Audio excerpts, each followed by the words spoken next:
Thank you very much. Thank you, Mr. President, for your gracious invitation and the warm welcome accorded to me and members of my delegation. Thank you for your... Ladies and gentlemen of the press, I've just had a most cordial and comprehensive exchange of views with President Obama on matters of bilateral interest and issues of regional concern.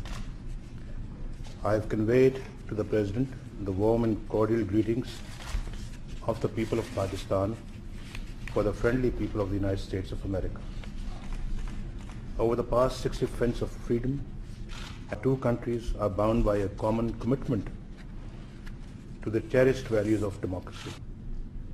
I thank you once again and look forward to welcoming you and Mr. Obama, Mrs. Obama in Pakistan. And Keema and Dal is waiting for you. Thank you very much, everybody.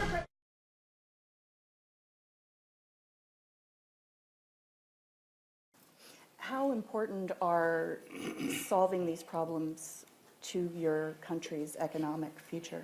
Pardon me? How important are solving these problems to your economic future? It's very important because That prosperity for the region does depend on being at peace, not at war, but certainly there are other major issues and challenges. Let's talk about job creation and poverty in the region. Business, in addition to getting jobs. Are there some interesting efforts underway there? Yeah.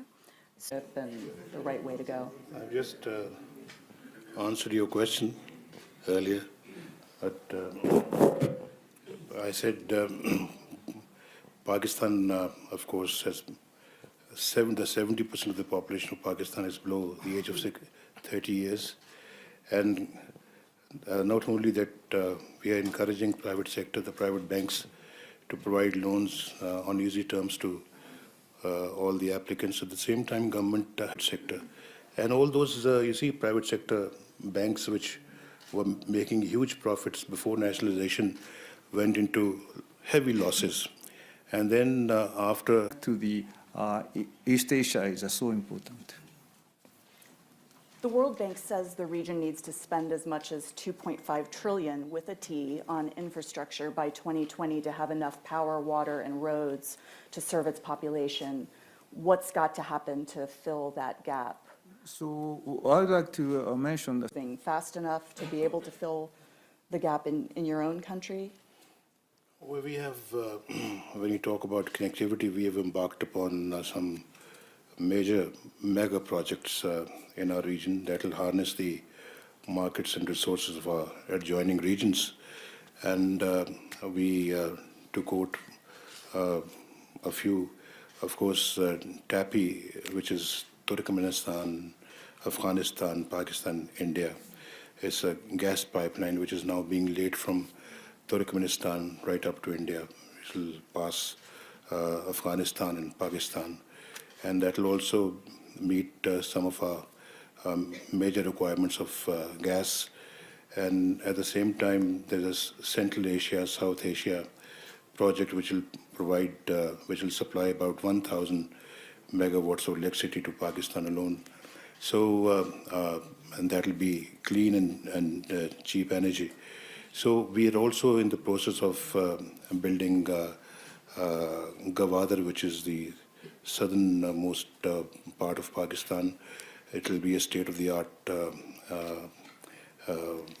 port, and will facilitate our Central Asian countries to route their goods through Gwadar and to get to the hot waters of the Arabian Sea. So it is a gigantic project, and we'll also, like other regions, not only Central Asia but also South Asian region, to benefit from this. We're trying to establish both Pakistan and Afghanistan, trying to establish long-lasting peace in Afghanistan.